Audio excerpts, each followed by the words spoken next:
Saya cuma tanya secara batin sampean. Sampean di batinnya sekarang dengan keilmuan sampean itu benci ke Nabi enggak? Enggak. Enggak. Yakin? Enggak. Yakin? Yakin. Berarti sampean enggak. Yang sampean tulis tadi masalah pernikahan tetap yakin sampean? Menikahi sampai menyelingkuhi budak setelah saya jelaskan tadi? Iya ya, jelas. Atas nama keluarga kami juga mohon maaf, betul-betul beribu-ribu maaf atas kesalahan adik saya kondisi seperti ini. Ya, saya juga terima kasih kepada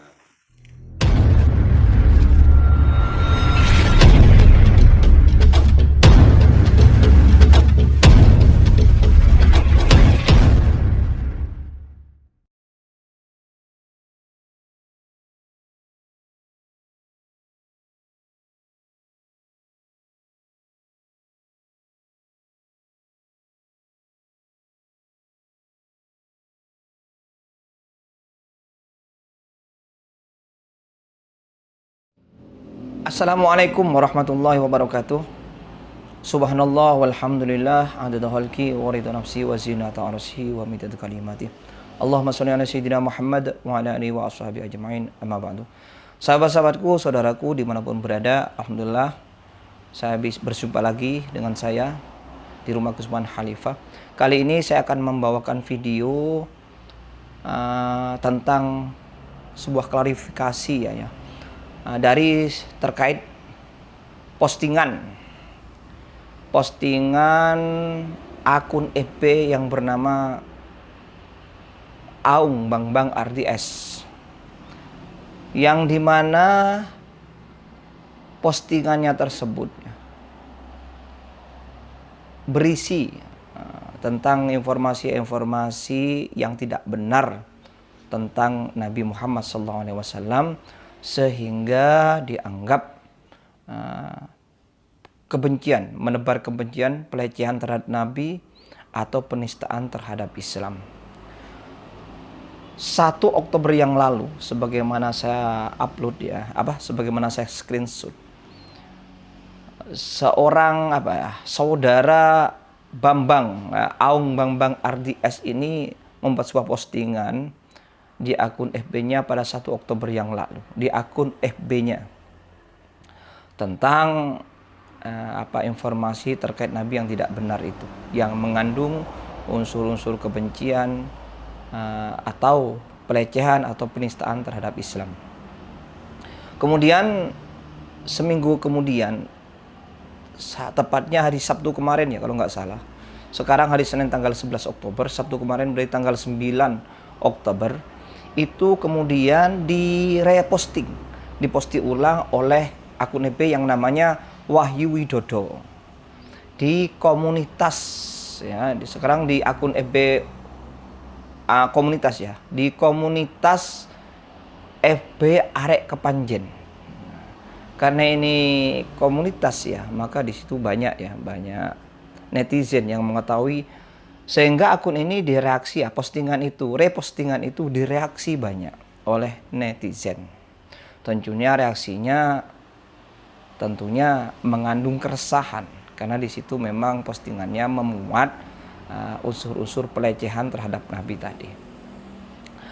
Nah, tapi saat itu ketika sudah merebah ya, postingan itu sudah sempat viral, maka pembuat postingan itu yakni Aung Bang Bang RDS, setelah banyak teguran baik di komen maupun dihubungi langsung ke orangnya maupun keluarganya ya, kemudian dia langsung klarifikasi secara tertulis di akun FB-nya.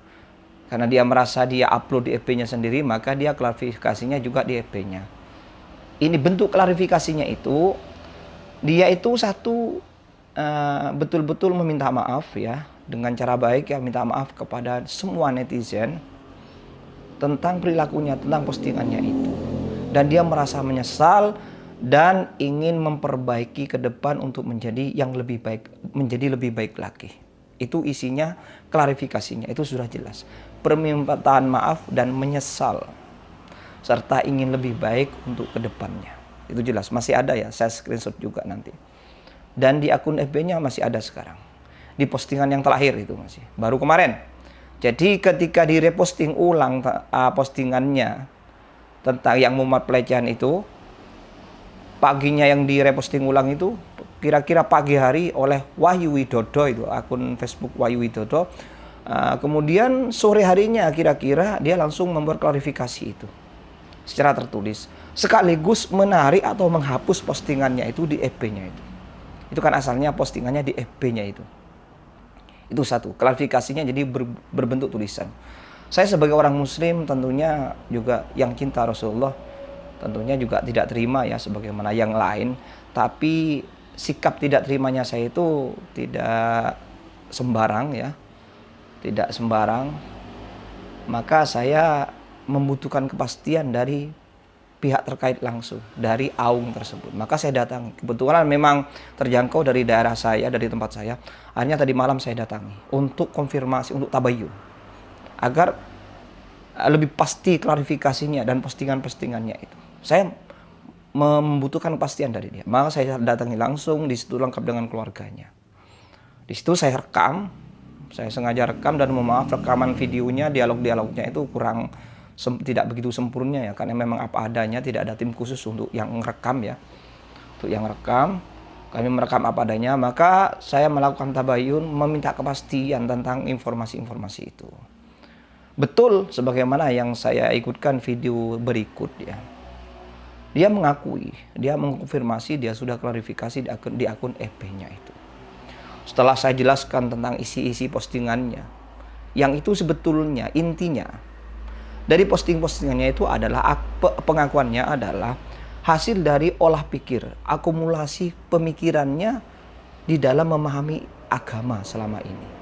Dan itu, akumulasi itu didapat dari pemahaman-pemahaman di medsos. Jadi dia belajar memahami keagamaan ya. Bukan hanya agama Islam, tapi agama yang lain termasuk Nasrani dan bahkan kebatinan. Dia itu ingin memahami semua itu dari medsos, dari jalur yang salah. Dan ini saya temukan. Singkatnya yang saya temukan tadi malam dari tabayun itu. Satu, saudara AUNG ini ingin memahami keberagamaan. Dia sendiri seorang Islam, dia ingin lebih mendalami memahami Islam, juga ingin memahami keberagamaan yang lain termasuk batinan, tapi salah jalur. Jalurnya dari media sosial yang tidak jelas. Nah, ini salahnya dia. Makanya Imam Ghazali, mohon maaf saya sedikit menjelaskan ya tentang ini. Sebagaimana yang katanya Imam Ghazali jelaskan, al-muridu yahtaju ilal ustad, ilal ustad.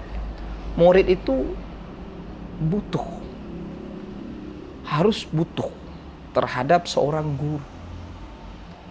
Guru itu pasti yang bisa menuntunnya ke jalan yang lurus.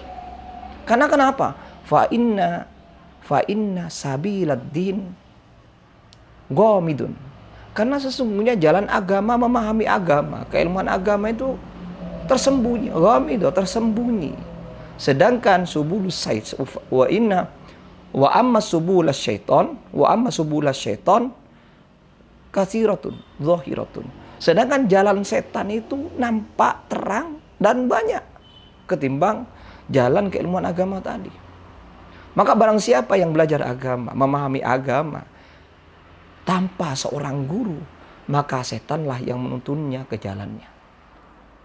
Juga digambarkan di kitab ya, yang juga ditegaskan oleh Buya Yahya ya di sebuah pengajiannya. Innal ilmah la yahtaju ilal kutubi. Innal ilmah la yahtaju ilal kutubi. Sesungguhnya innal ilmah la yu'khadhu minal kutub. Ilmu itu tidak didapat dari kitab. Dari kitab-kitab. Fa innahu min arradil mafasid. Karena sesungguhnya barang siapa yang belajar hanya dengan kitab tanpa guru yang menunjuki, maka ini termasuk yang paling bahayanya menuju ke kerusakan. Jadi ini menjadi hal yang paling berbahaya untuk menimbulkan kerusakan. Orang yang belajar dengan kitab pun, ini apalagi medsos ya, dengan kitab pun memahami agama tanpa seorang guru, itu bahaya sekali dan menimbulkan kerusakan-kerusakan. Ini otodidak loh, pakai kitab loh. Apalagi tanpa guru, apalagi pakai mitsos tanpa guru yang sumbernya tidak jelas. Nah, ini yang terjadi bagi saudara Aung dalam memahami agama. Sedangkan Aung ini dasar keagamaannya juga tidak kuat. Dia sekedar lulusan STM.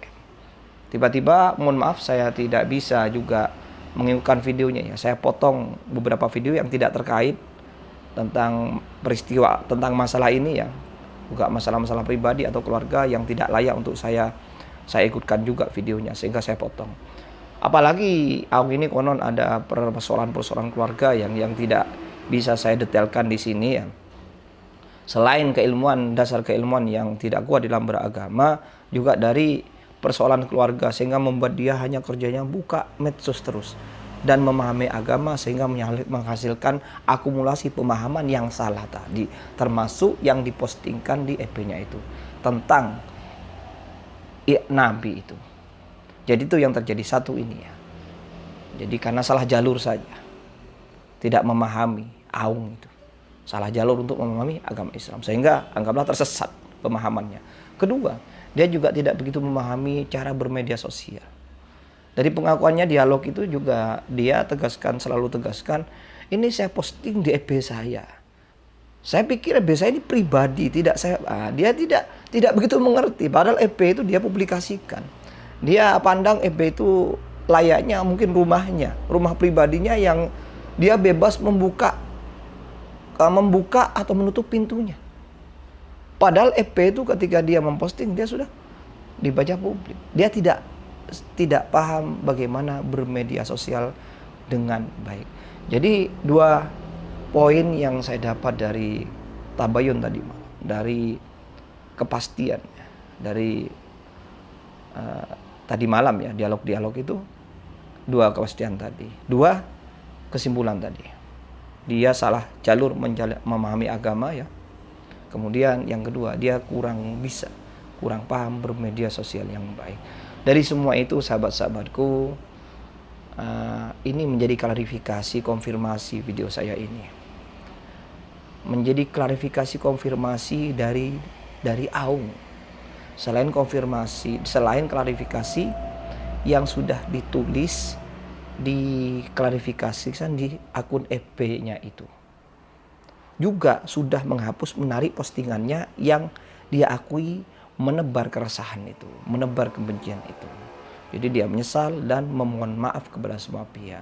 Video saya ini, tabayun saya tadi malam juga menjadi konfirmasi, penegasan bahwa betul-betul Aung dan keluarganya itu betul-betul mohon maaf dan mengakui penyesalannya.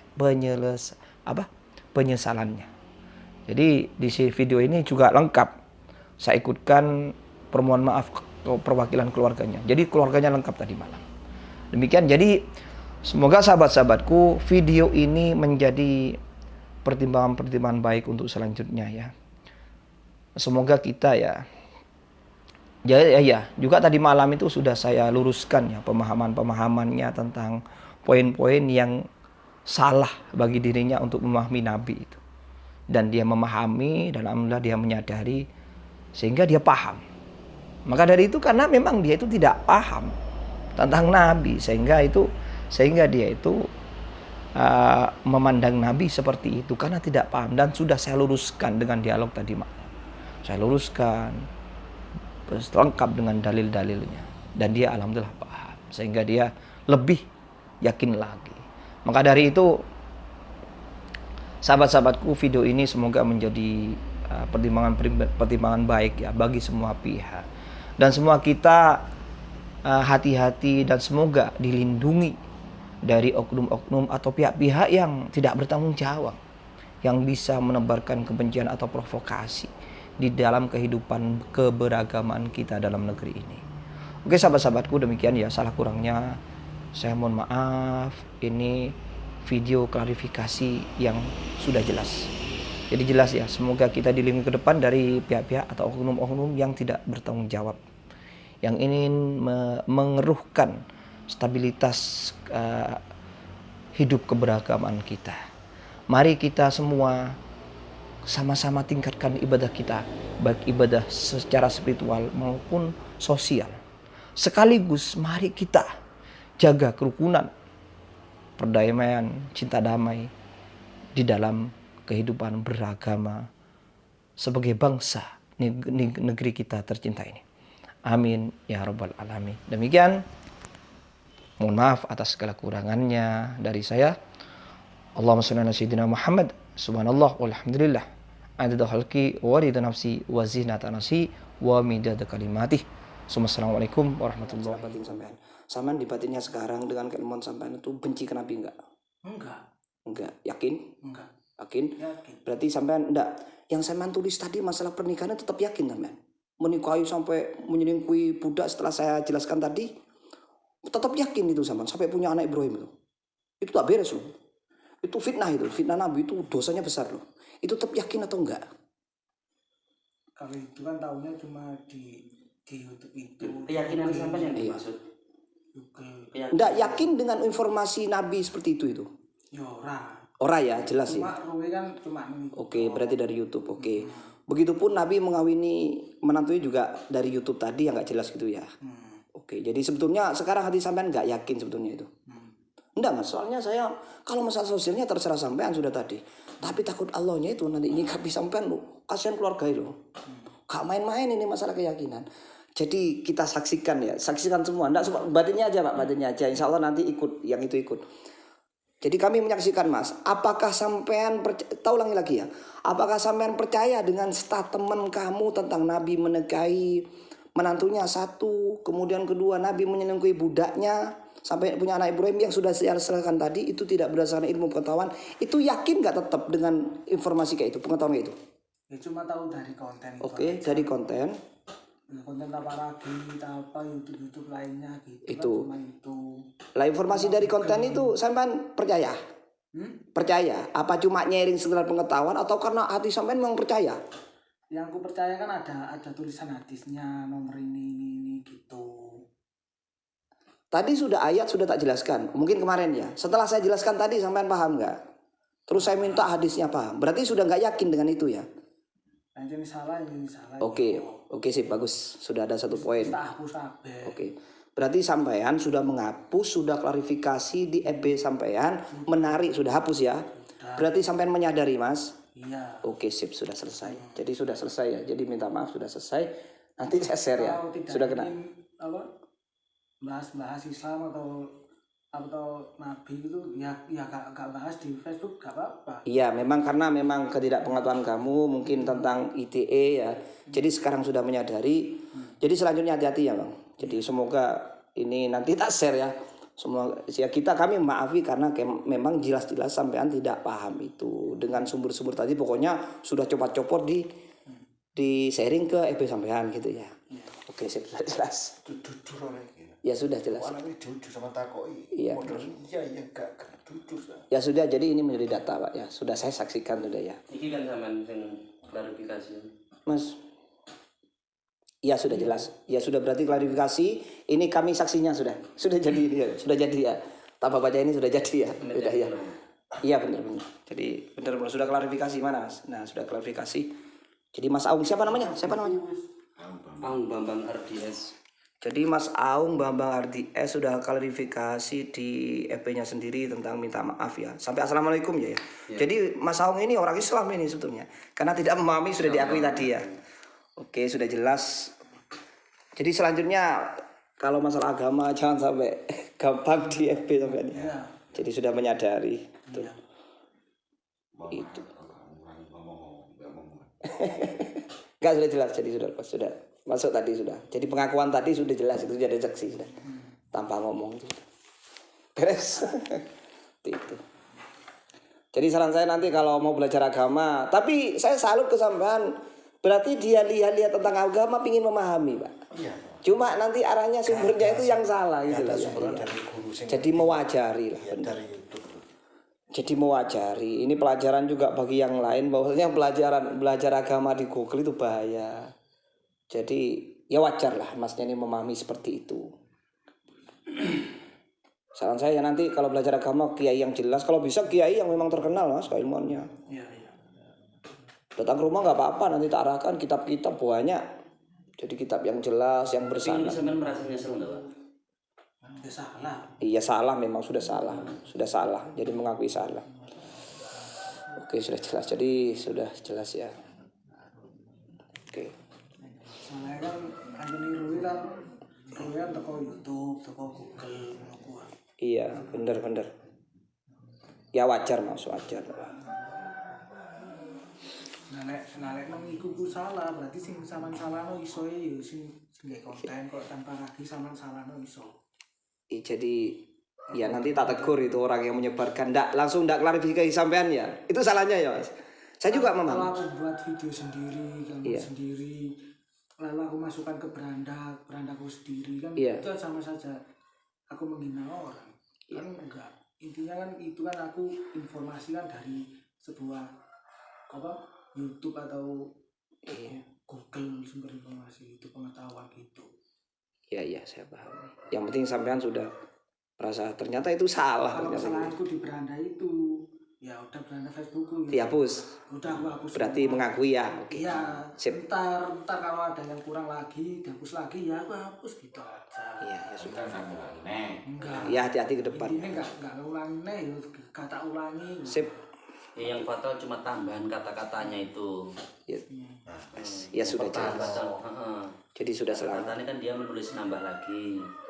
Insya Allah kalau sudah memahami secara batinnya juga Allah memahami kok ya. Makanya Nabi itu gitu, fa'innahum la ya'lamun lagi itu karena mereka tidak pahami saja. Tapi termasuk salut saya mau belajar agama itu ya. Selanjutnya hati-hati belajar agama. Ini tata sejarah aslinya mulai Nabi Iya. Ibrahim sampai Iskayu Apa ya? datangnya dari YouTube makan gak mau. Iya. Oh sudah berkeluarga belum ya Mas? Belum. Dari YouTube tok gak tahu. Main ke rumah kapan-kapan Mas? Main ke rumah. Bismillah. Sudah jelas. Dulu ya. Ya belajar makanya apa dalam istilah itu barang siapa yang belajar tanpa guru maka setanlah gurunya. Itu kan di kaidah itu. Apa itu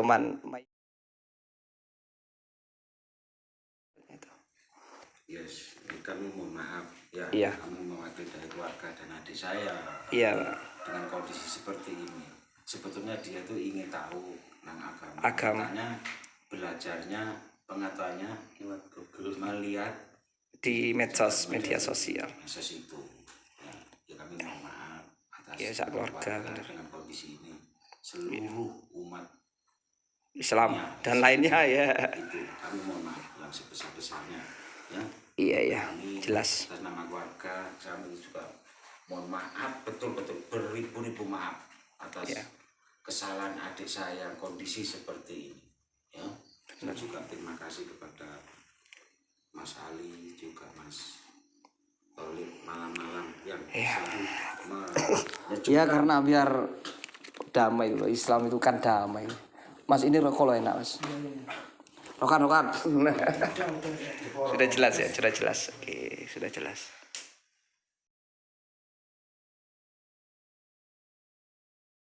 Di situ salah pemahaman. Yang sampean saya ini kan salah pemahaman, akhirnya diambil negatif. Menikahi menantunya kok negatif. Padahal isinya itu begini. Tak ceritakan lengkapnya. Nabi Muhammad itu punya anak angkat, namanya Zaid bin Harithah. Ya, Zaid bin Harithah anak angkat.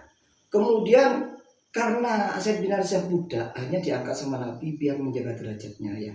Kemudian biar menjaga lebih akrab lagi, akhirnya dinikahi dengan sepupunya Nabi. Namanya Zainab binti Jahsy. Jadi anaknya bibinya Nabi ya, jadi sepupu. Dinikahilah. Lah karena ini di antara ini kan ada kesenjangan sosial dari budak dan keturunan baik-baik. Mestilah ada perasaan lah ya. Tapi Nabi itu ingin menghapus kesenjangan sosial itu, dinikahkan lah sama mantan budak itu, gitu lah. Dinikahkan, akhirnya nikah. Tapi tadi karena kesenjangan sosial, masalah rasa, tidak harmonis. Tidak harmonis akhirnya. Karena Zaid bin Harithah pendidikannya baik dari Nabi, akhirnya dicerai. Nah, ini dicerai Mas. Ingat satu poin, Zaid bin Harithah bukan anak kandung, anak angkat. Dicerai ya, ingat titik poin kedua, dicerai. Kan poinnya kan ya sudah membetulkan silsilahnya itu. Nah, Teman saya yang namanya Afgan Sabitri ini kan Oh. teman kuliah, Oh ya, nanti. teman sekolah. ini versi sejarah ya. Dicerai, akhirnya Nabi ingin menyelamatkan janda ini, akhirnya mau dinikahi, tapi Nabi berpikir, Mas, takut ada isu yang nggak bagus tentang sosial. Ya tadi pembahasan yang terbahas tadi, dikirain kok nikahin menantunya, karena di situ belum ada hukum ya. Akhirnya Allah menurunkan ayat ini. Nah inilah asbab terjadinya hukum. Kemudian Allah menyuruh sendiri perintah di Al-Ahzab 37. Jadi jangan salah paham. Perintah Allah justru karena Nabi kerentak di hati, takut gitu, akhirnya sama Allah nikahi. Karena ini akhirnya menjadi sebab terbentuknya hukum di dalam Islam, bahwasanya mantan dari istri anak angkat itu boleh dinikahi. Ini justru timbul hukum. Siapapun umatnya Nabi akhirnya timbul hukum. Mantan dari anak angkat yang dicerai sama anak angkat itu boleh dinikahi. Bukan saudara. Bukan saudara. Terus ingin menunjukkan kalau ada orang anak angkat itu tidak senilai anak kandung. Ya, ini jadi ada hukum. Bahwasanya anak angkat itu tidak seperti anak kandung. Dia tidak mendapatkan ahli waris juga. Ini akhirnya ingin menjelaskan hukum ini Allah asbabnya. Juga tentang ahli waris, juga tentang pernikahan tadi boleh menikahi dua ya. Seperti itu. Jadi jelas. Justru ini timbul hukum itu. Turun itu memerintah Nabi Muhammad menikahi mantunya tidak. Jadi itu bukan menantu anak kandung, tapi anak angkat yang tidak apa-apa setelah dicerai. Jelas, Mas? Nah, jelas. Jadi Nomor punya anak angkat cara wong ono hukum saiki dinikahi itu kok. Nah, itu itu urusan udah. karo Rasulullah. Jadi timbulnya hukum itu. Jadi Allah memerintah langsung untuk menimbulkan hukum.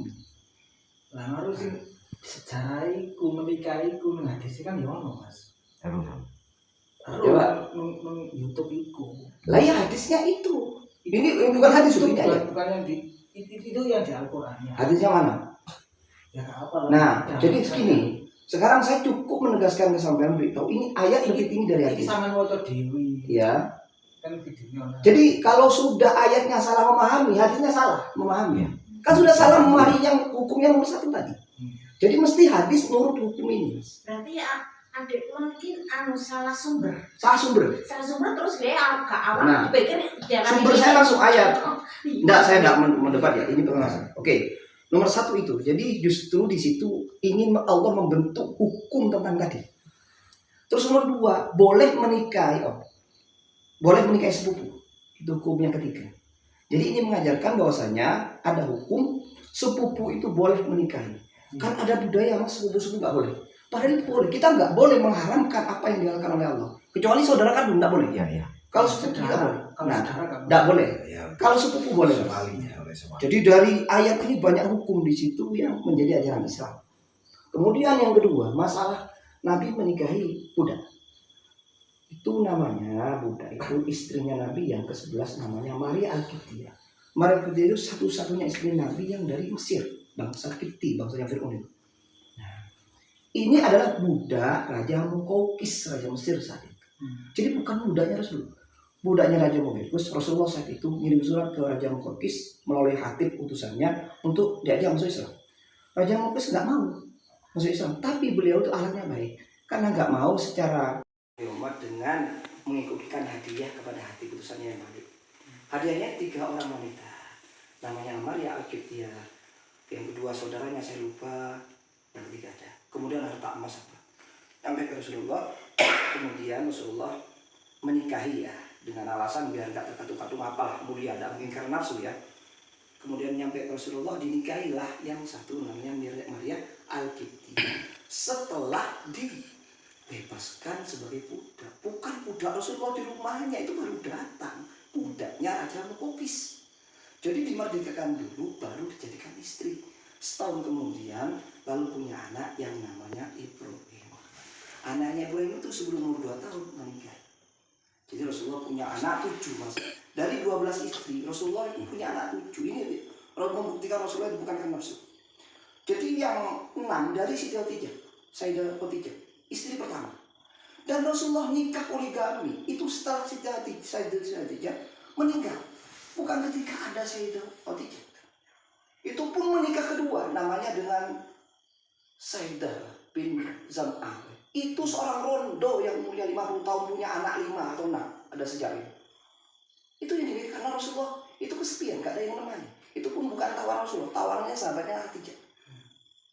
Jadi ini ya, jadi istri Nabi tidak selingkuh, bahasanya itu salah. Itu benci dengan Islam, itu digoreng sama orang. Bukan selingkuh istilahnya, apalagi budak menikahi secara sah, bukan budak, tapi hadiah dari mengkokis budaknya Mokis yang sudah dimerdekakan oleh Rasulullah. Punya anak dari nikah yang sah setahun kemudian namanya Ibrahim. Jelas itu di sejarah-sejarah masuk di kitab-kitab sejarah.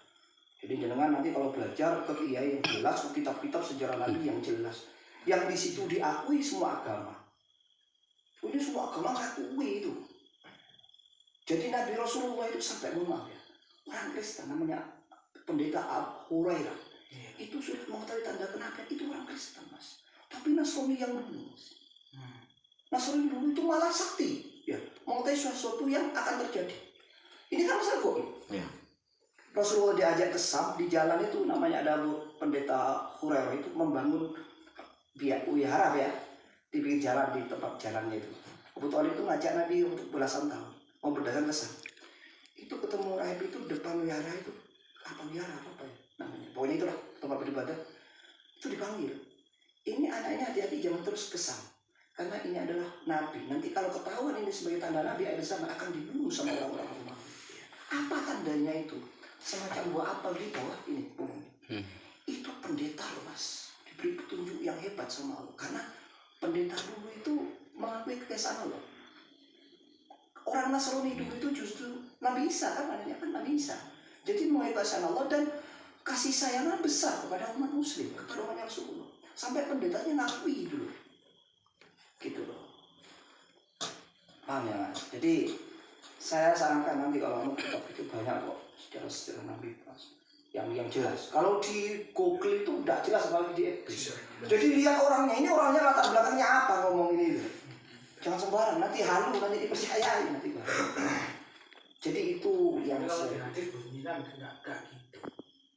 Kalau tidak seperti itu, saya ingin tahu hadisnya. Pengen tahu hadisnya mungkin sekarang bisa dibuka. Gitu ya. Hadisnya Rasulullah justru mengakui itu perintah dari Allah. Jadi untuk hukum itu ada ceritanya kalau di hadis ya, apa si istrinya itu dipanggil orang tuanya. Maria Al-Qibtiyah. Ya, bukan istrinya. Oh yang mana? Yang menantu tadi? Yang nikah dengan menantunya? Bukan yang budak itu loh. Yang budak Maria Al-Qibtiyah. Kan budak itu di rumah istrinya sama Nabi itu. Tidak mungkin. Kalau di hadis itu, nah istrinya itu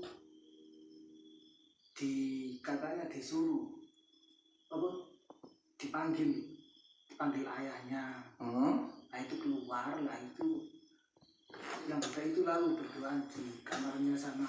Wah itu nggak ada sejarah. Itu di hadis. Oh nggak di hadis. Enggak, hadis yang sahih dari siapa? Iya. Hadis sahihnya. Jadi hati-hati nanti. Saya tidak maksa sampai anda tulis sendiri ya. Tadi yang saya anukan ayat ya, sejarahnya jelas seperti itu. Jadi hati-hati. Sekarang itu banyak hadis-hadis palsu yang digoreng oleh oknum yang tidak bertanggung jawab, yang ingin memecahkan persatuan. Kita lihat sekarang bangsanya.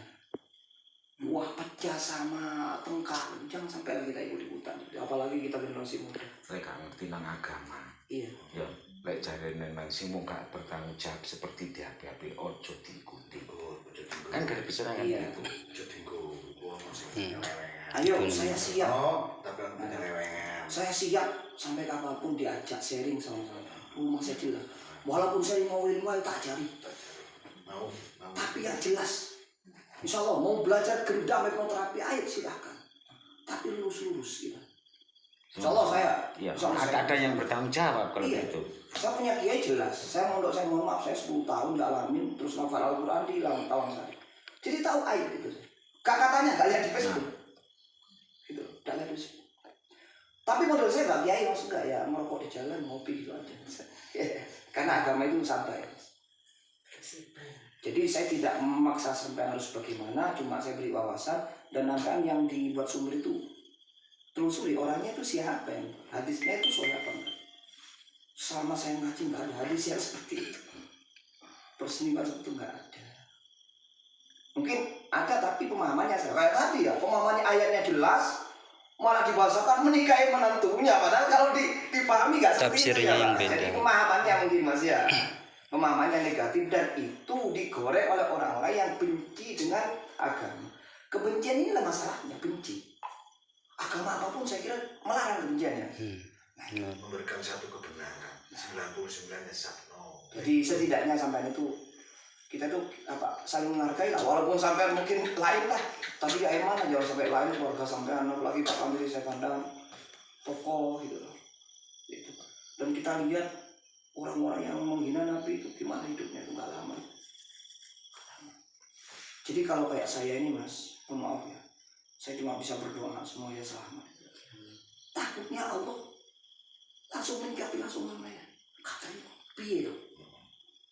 Kalau sampai hati ini, kalau saya pribadi Mas, orang yang menghina Allah, menghina Rasulullah, ya saya pasrahkan ke Allah. Cuma saya harus menyikapi, takutnya orang ini nggak paham.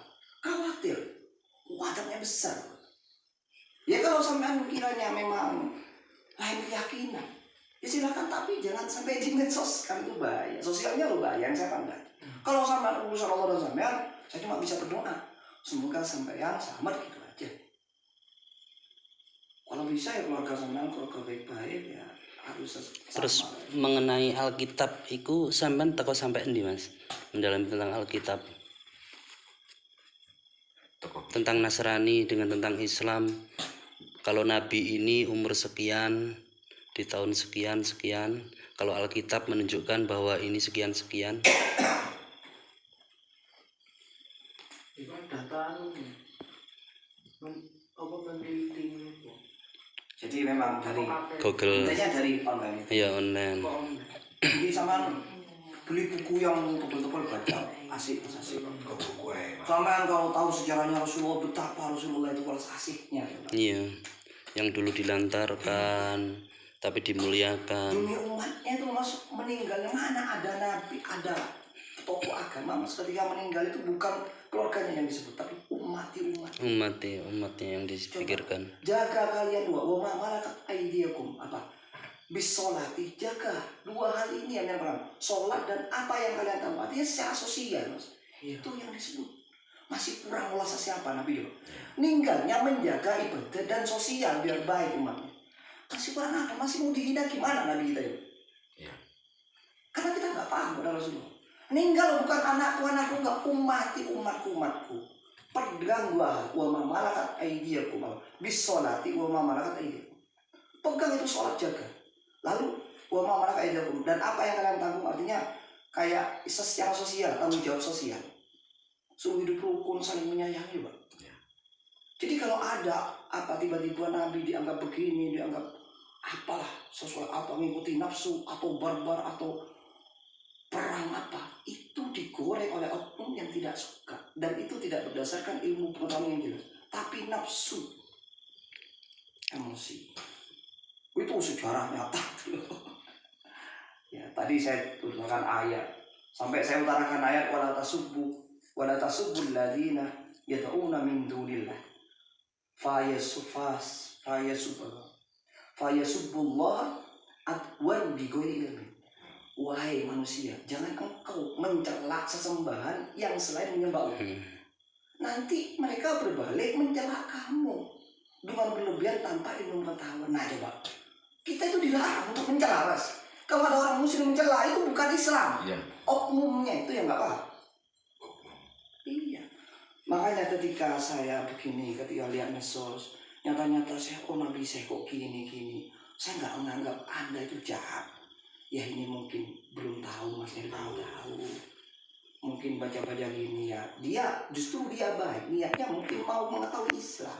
Cuma mungkin belum nyampe, harus belajar. dari satu sisi mungkin. Iya. Kalau lainnya, makanya saya pergi sampai ke malam-malam. Kalau lain, pokoknya harus diseret, pokoknya harus anakku. Waduh, piye tuh? Tapi jangan salahkan mereka. Ibarat Nabi, coba umumnya kamu punya Nabi lain gitu kan. saya ada posting seperti itu. Nah itulah makanya dilarang kebencian, provokasi itu karena menyakiti. Apakah kamu menemukan teori selama ini di online atau di pembacaan sampean yang membolehkan mencela atau membenci itu boleh atau enggak? Enggak ada. Apa selama ini sampean punya kayak tokoh atau guru yang spiritual yang untuk nggo sampean? Ya, itu berarti kesalahannya dari. Jadi gini Mas, mungkin sampean sepakat ya. Gak apa-apa sampean sharing rumah, tak kasih ilmu saya yang saya mampu. Ilmu silat oke, ayo. Kalau bisa buat YouTube bagaimana bermanfaat untuk umat. Kita silat bagaimana orang dibuka pisau, punya saya. Bisa dibuktikan. Mau ilmu hipnotis, mau ilmu apa terapi, silakan tak ajari sebenarnya. Kalau kamu mau niat menerima agama, keilmuan dalam Islam silakan, tak bantu. Semampu saya bukan berarti orang pintar, kita sama-sama belajar. Jadi yang saya miliki tak sharing ke sampean gitu loh. Iya. Yang sama miliki sharing ke saya. Kita sama-sama insya Allah masih muda gitu ya. Saya terima itu rumah kecil gitu. Saya malah pengen punya teman mau buat tutorial silat loh Pak. Bagaimana perempuan kalau di jalan naik sepeda dirampok, gimana caranya ngadep itu, malah pengen itu bermanfaat orang itu. Nah, jadi seperti itu ya, nanti dipikir lagi